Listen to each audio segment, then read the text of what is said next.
আজ আমি তোমাদের সাথে পুঁটি মাছের ঝাল রেসিপি শেয়ার করতে চলেছি।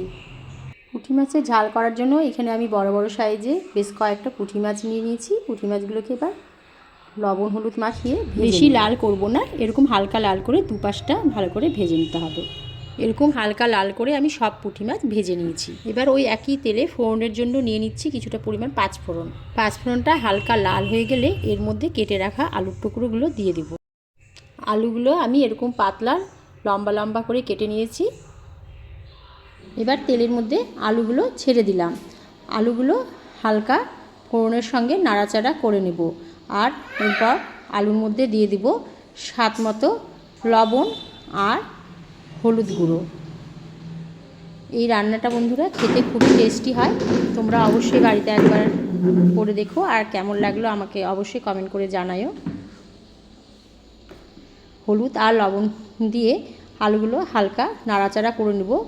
বেশি লাল করব না, খালি জাস্ট একটু হলুদ আর লবণ দিয়ে নাড়াচাড়া করে নেব। তারপর এর মধ্যে দিয়ে দেব পেঁয়াজ কুচি। এটাকে বেশি লাল করব না, পেঁয়াজ আর আলু একসঙ্গে এবার হালকা লাল করে ভেজে নেব। হালকা লাল করে আমার ভাজা হয়ে গেছে পেঁয়াজ আলুটা। এবার এর মধ্যে আমি কিছু মশলা অ্যাড করব। এখানে আমি 6-7 কোয়া রসুন আর 4টে কাঁচা লঙ্কা পেস্ট করে রেখেছি। এই মশলাটা এবার আমি আলু আর পেঁয়াজের মধ্যে দিয়ে দিব। আর দিয়ে দিলাম 1/2 চামচ জিরে গুঁড়ো আর 1/2 চামচ ধনে গুঁড়ো। এবার সব মশলা ভালো করে মিক্সড করে আলুর সঙ্গে কষে নেব। মশলা হালকা করে আমার কষানো হয়ে গেছে। এবার এর মধ্যে দিয়ে দিচ্ছি লম্বা লম্বা করে কেটে রাখা দুটো ছোট সাইজের টমেটো। আর বাকি যেটুকু মশলা কষতে বাকি আছে এবার এই টমেটো দিয়ে মশলাটা কষে নেব। আমার ভালো মতো মশলা কষানো হয়ে গেছে। টমেটো আলু মশলা সব ভালো মতো আমার কষানো হয়ে গেছে। এবার আমি এখানে কিছুটা পরিমাণ সর্ষে পেস্ট করে রেখেছি, সেটা দিয়ে দিচ্ছি। বাটিটা ধুয়ে কিছুটা পরিমাণ জলও এর মধ্যে অ্যাড করে দিচ্ছি। এবার সামান্য একটু আলুর সাথে সর্ষাটা নাড়াচাড়া করে নেব। সর্ষা দিয়ে বেশি নাড়াচাড়া করা যাবে না, না হলে তিতো হয়ে যাবে। তাই হালকা একটু নাড়াচাড়া করে নেব।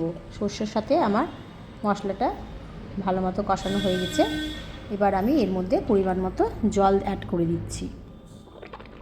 আমি জল এর মধ্যে অ্যাড করে দিয়েছি। এই রেসিপিটা যেহেতু একটু গাঢ় গাঢ় খেতেই ভালো লাগে, তাই আমি হালকা জল দিয়েছি, বেশি জল দিইনি। বেশি ঝোল এটা খেতে ভালো লাগে না। এবার আমি উপর থেকে দুটো গোটা গোটা কাঁচা লঙ্কা দিয়ে দিচ্ছি। এটা ঝালের জন্য নয়, এটা দিলে বন্ধুরা খুব সুন্দর একটা তরকারি থেকে গন্ধ আসে, সেই কারণে। এবার আমি ঢাকা দিয়ে ঝোলটা কিছুক্ষণ ফুটতে দিব। ঝোল আমার ফুটে গেছে ভালো মতো, অনেকটাই আমার জল টেনে নিয়েছে। এবার আমি এর মধ্যে ভেজে রাখা মাছগুলো দিয়ে দিব। মাছগুলো আমি দিয়ে ভালো করে ঝোলের সাথে মিশিয়ে নিচ্ছি। এটা খেতে অতিরিক্তই টেস্টি হয় বন্ধুরা। আমার এই রেসিপিটা তোমাদের কেমন লাগছে বন্ধুরা অবশ্যই কমেন্ট করে জানাবে। এবার আমি উপর থেকে এর মধ্যে কিছুটা পরিমাণ কাঁচা সর্ষের তেল অ্যাড করব।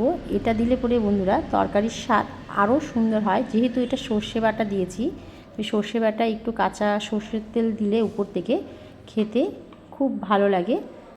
এবার আমি এটাকে একটা সার্ভিং বলে ঢেলে নিচ্ছি। এই পুঁটি মাছের ঝাল আমার একদম রেডি। তোমরা দেখতেই পেলে আমি কিভাবে এটা করলাম।